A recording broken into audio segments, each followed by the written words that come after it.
Un orque peut chasser le grand requin blanc. En groupe, elle peut terrasser des baleines plusieurs fois plus grandes qu'elle.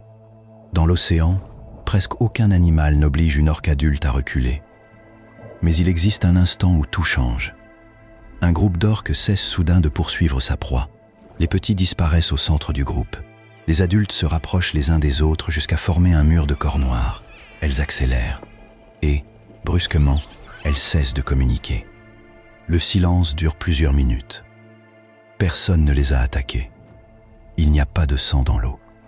Aucun requin ne les poursuit. Aucun cachalot ne s'approche. Et pourtant, les orques se comportent comme si rester là était une erreur. Les scientifiques observent cette scène depuis des années, dans différentes zones de l'Atlantique Nord. Même lorsqu'ils ont diffusé sous l'eau les vocalisations de l'animal responsable, les orques ont réagi en moins de 30 secondes. Elles ont quitté la zone sans que personne ne les touche. Le plus troublant, c'est que cet animal n'a jamais tué une orque. Il n'existe pas un seul cas documenté où il aurait seulement essayé. Cet animal, c'est le globicéphale, la baleine pilote.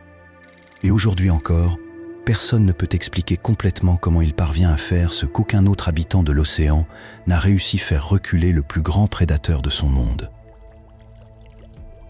L'orque n'est pas une baleine. C'est le plus grand membre de la famille des dauphins, et elle a gagné son titre de prédateur suprême dans tous les océans du globe, de l'Arctique à l'Antarctique. Il n'existe pas un seul habitat marin où l'orque ne soit pas, en théorie, celle qui commande. Un mâle adulte peut atteindre 9 mètres et peser plus de 6 tonnes, presque le poids d'un autobus urbain chargé. Elle chasse en groupes organisés, avec des stratégies transmises de génération en génération, presque comme une culture. Certains clans d'orques se spécialisent dans les manchots, d'autres dans les phoques, d'autres encore dans le thon rouge, et les plus redoutés dans d'autres baleines. On les a vus coopérer pour soulever des vagues qui délogent un phoque d'un bloc de glace, ou se coordonner pendant des heures pour épuiser une baleine grise avant de la noyer. Ce comportement a construit, au fil de décennies de documentaires et d'études scientifiques, une idée très simple en mer: l'orque n'a pas de rival. Les biologistes marins ont un terme pour cela: prédateur au sommet de la chaîne alimentaire. Cela signifie qu'aucun autre animal ne la chasse habituellement. Sa seule menace documentée, pendant longtemps, a été l'être humain. C'est pourquoi, lorsque les chercheurs ont commencé à observer le comportement que nous venons de décrire, ils ne savaient pas vraiment où le classer. Ce n'était pas une relation prédateur-proie, puisque personne ne tuait personne.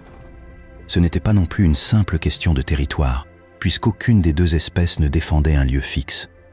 Et cela ne correspondait à rien de ce que l'on savait du comportement d'un animal qui se trouve, selon toutes les données disponibles, au sommet de son écosystème. Le globicéphale, lui, a vécu presque dans l'ombre de cette réputation. Avec ses 6 mètres de long, il n'atteint guère que les 2/3 de la taille d'une orque adulte. Il est plus discret, plus sombre, et apparaît rarement dans un documentaire.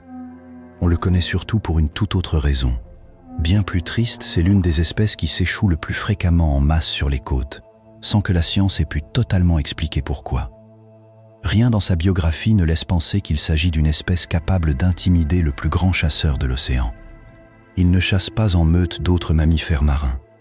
Ses dents ne sont pas particulièrement grandes pour sa taille. Aucun registre d'agressivité envers d'autres espèces, en dehors de ce seul comportement. Et pourtant, le voilà un animal sans antécédent de meurtre sur une orque, qui parvient à faire changer de cap un clan tout entier, à le faire se resserrer et se taire. Ce qui suit est l'histoire de la façon dont la science a commencé à démonter cette contradiction, pièce par pièce, et de ce qu'il reste encore, aujourd'hui, à expliquer. Pour comprendre ce qui se joue entre ces deux espèces, il faut d'abord cesser de regarder l'orque et s'intéresser à l'autre protagoniste de la scène. Le globicéphale vit en groupes qui peuvent dépasser la centaine d'individus organisés autour des femelles les plus âgées. Ce sont elles qui décident quand et vers où le groupe se déplace, bien après avoir cessé d'avoir leurs propres petits. De nombreuses femelles vivent des décennies après leur dernière naissance. Un fait extraordinaire chez les mammifères, comme si leur rôle cessait d'être de se reproduire pour devenir celui de se souvenir. Se souvenir de l'endroit où trouver de la nourriture les années difficiles, des routes à éviter, des signes qui ont précédé le danger la dernière fois. Les mâles quittent rarement le groupe dans lequel ils sont nés. Ils restent toute leur vie auprès de leur mère, de leur tante, de leurs cousins, s'accouplant avec des femelles d'autres groupes lors de rencontres occasionnelles avant de rentrer. C'est l'une des structures sociales les plus stables de tout l'océan. Sous l'eau, ce sont avant tout des plongeurs extrêmes. Ils descendent à plus de 800 mètres à la recherche de calmars, dans une obscurité où la lumière du soleil n'atteint jamais et où la pression écraserait les poumons de presque n'importe quel autre mammifère. Avant chaque plongée, ils respirent plusieurs fois d'affilée à la surface, presque comme s'ils se préparaient mentalement. Puis ils disparaissent.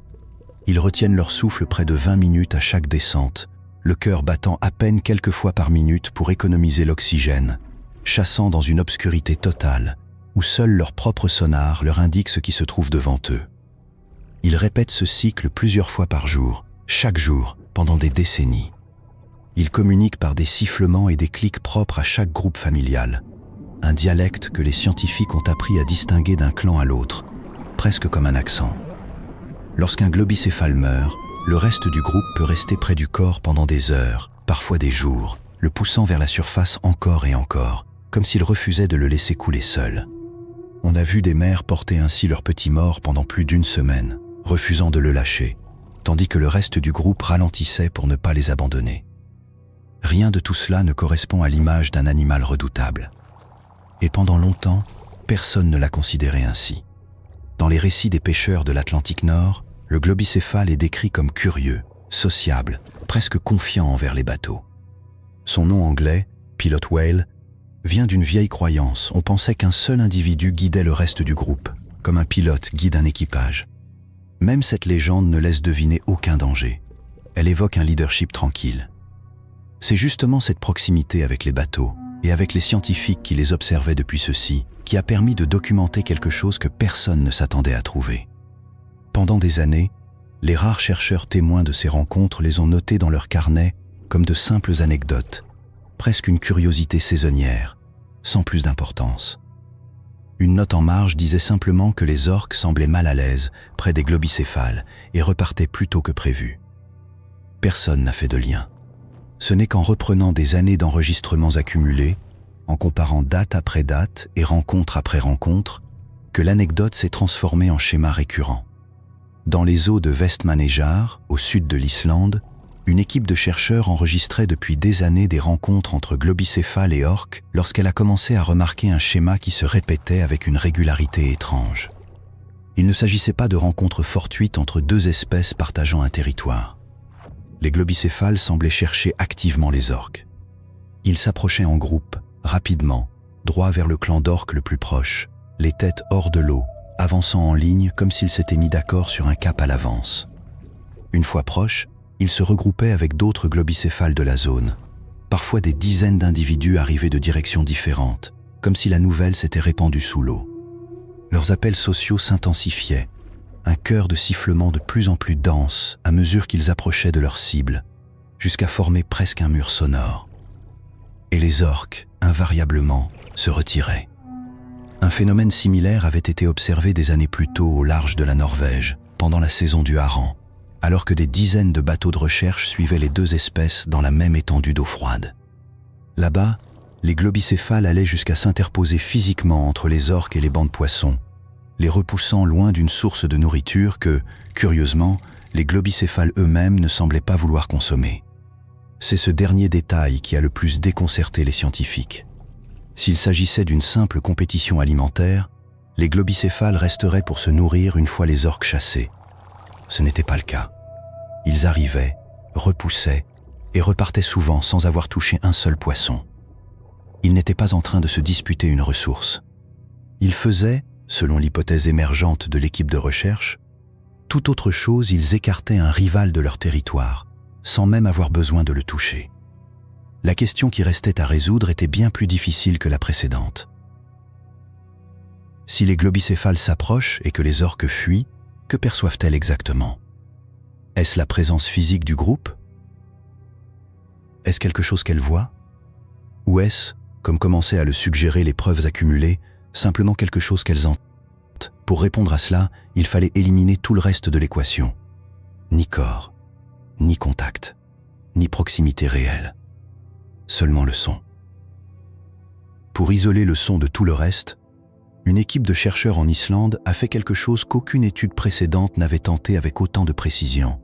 Fixer de minuscules capteurs à ventouses sur le dos de 8 orques sauvages, chacun de la taille d'un poing, maintenus par succion assez longtemps pour enregistrer des heures de comportement avant de se détacher seuls et de remonter à la surface pour être récupérés. Chaque capteur contenait un microphone, un accéléromètre et un système de positionnement capable de reconstituer, mètre par mètre, le trajet et la vitesse de l'animal. Ensuite, sous l'eau, ils ont installé un haut-parleur. Ils y ont diffusé 3 types de sons distincts, à des moments séparés, un enregistrement de 15 minutes de vraie vocalisation de globicéphale, un bruit de contrôle sans signification biologique et une tonalité synthétique qui ne ressemblait à rien que les orques aient pu entendre auparavant. L'idée était simple si les orques ne réagissaient qu'au premier son et non aux 2 autres. L'explication devait résider dans ce que ce son signifiait, et non dans son volume ni dans la surprise d'entendre quelque chose de nouveau. Le résultat n'a laissé aucune place à l'ambiguïté. Dès que le haut-parleur diffusait les appels des globicéphales, les orques, qu'elles chassent, se reposent ou nagent simplement sans but, abandonnaient ce qu'elles faisaient. Elles changeaient immédiatement de direction, s'éloignant en ligne droite de la source du son, à une vitesse presque double de leur allure habituelle.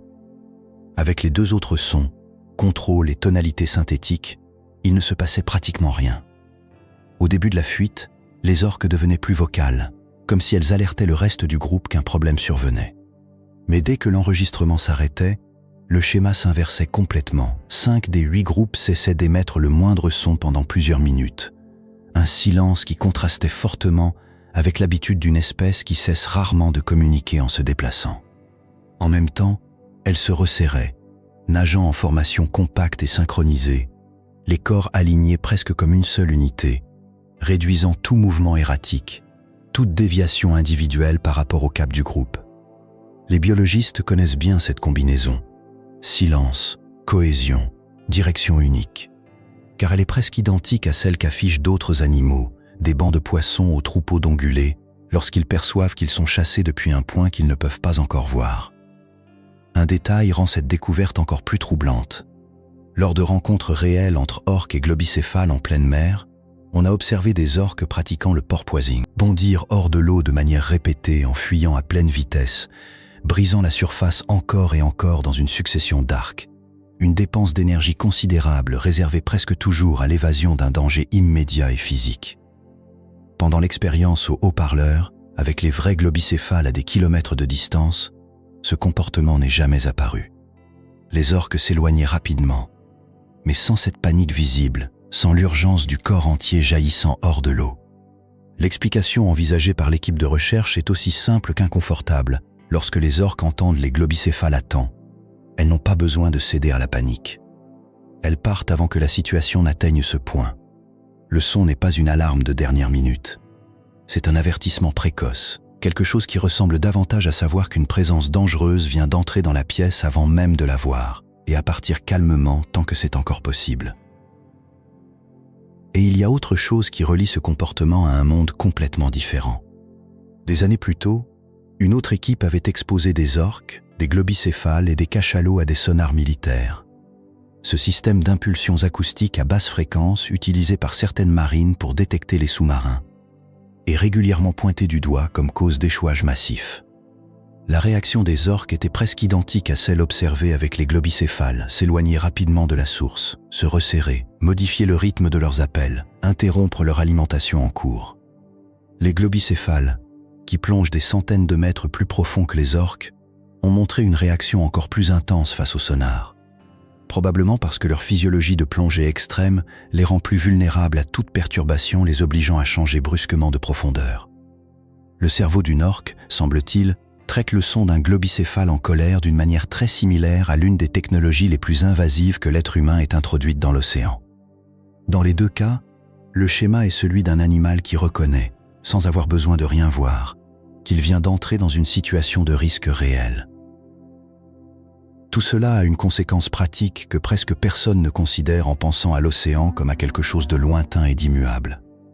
Chaque fois qu'une orque fuit un son, qu'il vienne d'un globicéphale ou d'un navire, elle cesse de chasser, dépense une énergie qu'elle ne récupérera pas facilement et perd du temps dans une zone qu'elle n'utilisera peut-être pas avant plusieurs semaines. Multipliés sur des années de rencontres, ces coups invisibles peuvent peser sur la survie d'un clan tout entier, sans qu'une seule goutte de sang n'apparaisse jamais dans l'eau. Aucun des 3 sons n'était une attaque, aucun n'avait de dents.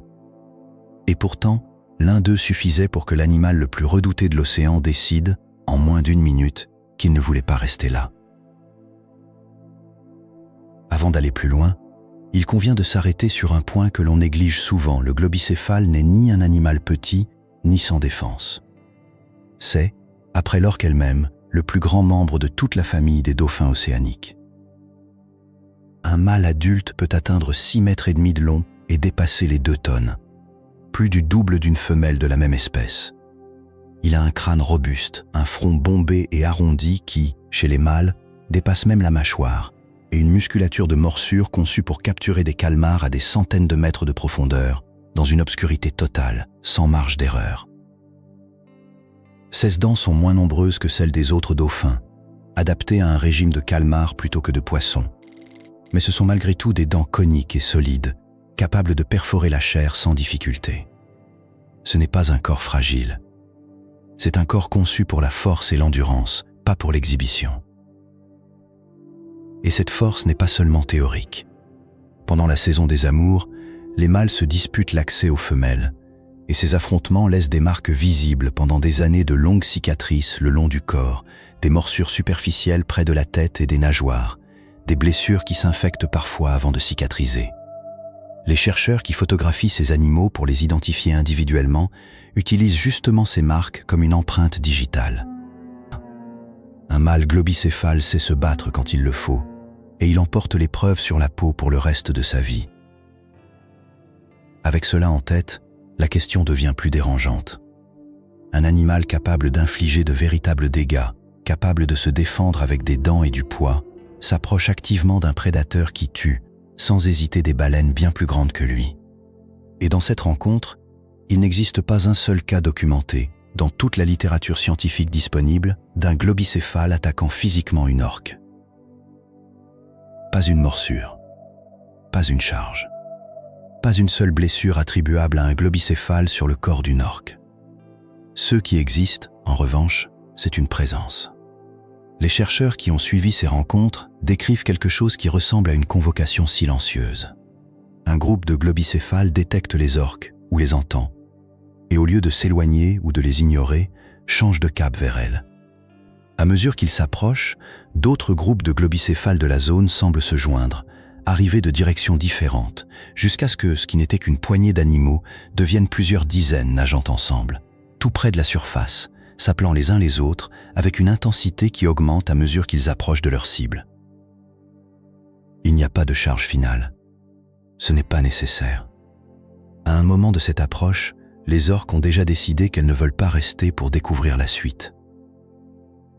Les biologistes du comportement animal ont un nom pour cela, le harcèlement coordonné, ou mobbing, un mécanisme qui apparaît chez des espèces très différentes les unes des autres. Des petits oiseaux qui encerclent et crient autour d'un faucon posé au troupeau d'herbivores qui se resserrent et baissent la tête face à un lion rôdant près des petits. Dans tous les cas, le schéma se répète: un seul individu ne peut pas faire fuir un prédateur plus grand que lui, mais un groupe important, bruyant et coordonné peut le convaincre que le coût de rester est plus élevé que celui de partir. Il n'est pas nécessaire de gagner un combat, il suffit de paraître suffisamment coûteux pour que cela ne vaille pas la peine de le commencer. Ceux qui distinguent ce cas d'un essaim d'oiseaux picorant un faucon, c'est l'échelle. Il ne s'agit pas ici d'animaux de quelques grammes entourant quelque chose de bien plus grand. Il s'agit de mammifères de 2 tonnes, organisés avec la même discipline, se dirigeant vers une cible qui pèse elle aussi plusieurs tonnes et qui, dans tout autre contexte océanique, serait celle qui décide quand et comment se termine une rencontre. Ce qui est insolite ici, c'est la direction dans laquelle cela se produit. Le mobbing se produit généralement contre des prédateurs représentant une menace directe et reconnaissable, un faucon qui chasse des oisillons, un lion qui chasse des petits. Mais rien ne prouve que les orques chassent les globicéphales. Elles ne se disputent pas non plus clairement la même nourriture. Les orques de cette région se spécialisent dans d'autres proies. Les globicéphales semblent défendre quelque chose que les chercheurs n'ont pas encore réussi à identifier avec précision. peut-être un territoire, peut-être simplement de l'espace, la garantie qu'un chasseur de cette envergure ne restera pas à rôder près de leurs petits. Quelle que soit la raison exacte, le résultat est le même, un animal qui n'a jamais employé sa force contre une orque parvient, uniquement par sa présence et son ombre, à obtenir ce que la force brute réussit rarement sans combattre. Et l'orque, qui pourrait affronter un seul globicéphale sans grande difficulté, ne reste pas pour vérifier si elle peut affronter tout le groupe. C'est peut-être là le premier vrai indice de ce mécanisme. Il ne s'agit pas de savoir qui gagnerait un combat, il s'agit de savoir ce qui vaut la peine d'être risqué. Arrivé à ce stade, la pièce manquante semble simple, les globicéphales intimidant les orques pour protéger quelque chose, probablement de la nourriture ou un territoire, et les orques, par prudence, se retirent. C'est une explication nette. C'est aussi, selon les chercheurs qui étudient ce comportement depuis des années, une explication incomplète. La première hypothèse mise à l'épreuve fut la plus évidente que les globicéphales utilisent les appels des orques comme une sorte de signal de repas, sachant que les orques chassent souvent près de bancs de poissons abondants. Il suffirait de suivre le son jusqu'à sa source et de profiter des restes. Les scientifiques l'ont appelée, presque familièrement, la théorie de la cloche du dîner. Ils l'ont testée de la même manière qu'ils avaient testé la peur des orques avec un haut-parleur.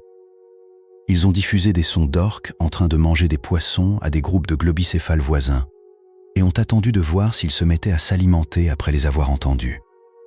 Ils ne l'ont pas fait. Les globicéphales s'approchaient bien de la source du son, mais leur activité de chasse ou d'alimentation n'augmentait pas après la rencontre. Quoi que ce soit qui les attirait vers les orques, ce n'était pas la nourriture. La théorie de la cloche du dîner, si intuitive, a été pratiquement écartée. Ces mêmes expériences ont toutefois révélé quelque chose de plus significatif que l'hypothèse initiale.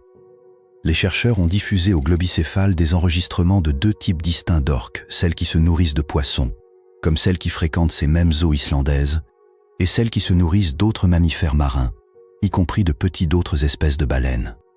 Les globicéphales ont réagi de façon totalement différente à chaque son. Ils s'approchaient avec curiosité des appels des orques piscivores. Face aux appels des orques chassant des mammifères, leur comportement changeait du tout au tout. Autrement dit, les globicéphales ne distinguent pas seulement le silence de la menace. Ils distinguent, par le seul son, quel type précis d'orque se trouve devant eux et quelle probabilité existe que cet orque en particulier représente un danger réel pour leurs petits. Ce niveau de discrimination acoustique entre sous-populations d'une même espèce aux régimes alimentaires différents est quelque chose que très peu d'animaux sur la planète ont démontré posséder. Ce qui correspond bien, même partiellement, c'est l'idée d'une intimidation active. Les globicéphales s'approcheraient simplement pour écarter un concurrent ou une menace potentielle de leur zone sans autre objectif. Cela concorde avec ce que nous avons vu dans le bloc précédent. L'approche en groupe, l'intensification des appels sociaux, l'absence totale de contact physique. Il reste toutefois plusieurs inconnues importantes. On ignore pourquoi les orques sont la cible de ce comportement, et non d'autres grands prédateurs partageant ces mêmes eaux. On ne sait pas non plus clairement pourquoi ce phénomène a été si nettement documenté dans les populations de l'Atlantique Nord et apparaît à peine ailleurs dans le monde. Les chercheurs étudient également s'il s'agit d'un comportement appris et transmis de génération en génération, de la même manière que les deux espèces héritent de leur propre dialecte acoustique. Il est même possible qu'un trait biologique ou une histoire commune entre ces populations précises explique pourquoi ce comportement se répète ici et apparaît à peine ailleurs. Les chercheurs de terrain, année après année, avec des listes d'individus identifiés par leurs cicatrices et leurs nageoires, reconnaissent ouvertement n'avoir encore aucune réponse définitive à ces questions. Ce qu'ils ont, c'est un schéma qui se répète avec une constance qui ne peut plus être attribuée au hasard, et une liste toujours plus longue d'hypothèses écartées une à une, laissant de moins en moins d'explications possibles sur la table. Et il existe une possibilité plus dérangeante que les autres, qu'aucun chercheur n'écarte totalement qu'à un moment du passé. Peut-être il y a des générations, peut-être avant tout enregistrement humain de la région, quelque chose se soit réellement produit, une véritable attaque. Un petit globicéphale perdu, une rencontre qui a mal tourné pour l'un des deux camps et qui, depuis, se transmet comme une prudence apprise, de mère en petit, bien après que le danger initial ait cessé de se répéter. Personne ne l'a filmé, personne n'en a la preuve.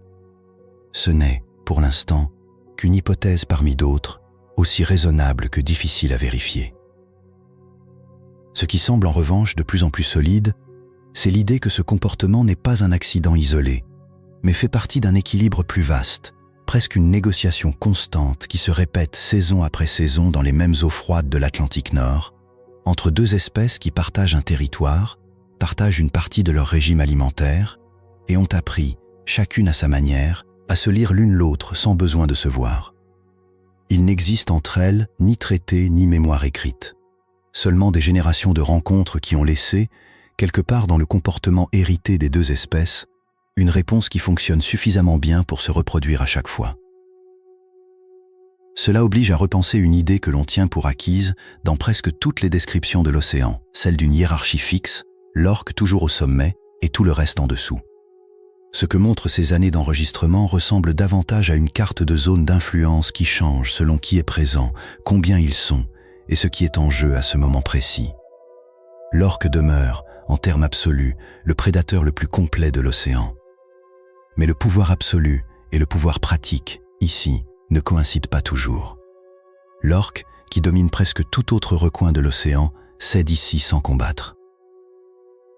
Et la science, qui a mis des décennies à seulement documenter que cela se produit, commence à peine à comprendre pourquoi. Revenons à cette première scène. Une orque nage tranquillement, sans rien en vue, sans aucun signe humain de danger. Et soudain, quelque chose change sous l'eau, ni ombre, ni corps, seulement un son qui voyage à travers des kilomètres d'eau froide. Maintenant, vous savez ce qu'elle entend. Elle sait distinguer, en cet instant précis, entre un voisin indifférent et un rival venu se présenter en ombre. Et elle décide, sans que rien ne l'y oblige, que ce n'est pas le jour pour rester et vérifier. Il n'y a aucune faiblesse dans cette décision. Il y a quelque chose de bien plus difficile à accepter pour quiconque a grandi en pensant l'océan comme une échelle fixe, avec un vainqueur toujours au sommet. Il y a du calcul. Il y a de la mémoire. Il y a toute une espèce qui a appris, génération après génération, quand le pouvoir qu'elle détient ne vaut pas le risque de l'utiliser. Et une autre espèce entière qui a appris, avec la même précision, exactement quand il convient de se faire remarquer. Les scientifiques continueront, pendant des années, à immerger des microphones dans les mêmes eaux d'Islande, à suivre les mêmes familles, à identifier chaque individu par ses cicatrices, dans l'espoir de comprendre enfin pourquoi. Peut-être y parviendront-ils. Peut-être ce phénomène restera-t-il, longtemps encore, l'un de ces recoins de l'océan qui résistent à toute explication complète, malgré tous les hydrophones que l'on pourra y plonger. Pendant ce temps, quelque part dans l'Atlantique Nord, en ce moment même, un groupe de globicéphales s'approche d'un clan d'orques qui ne sait pas encore qu'il est écouté. Et à un moment de cette approche, sans qu'un seul coup ne soit porté, le prédateur le plus redouté de l'océan va faire demi-tour.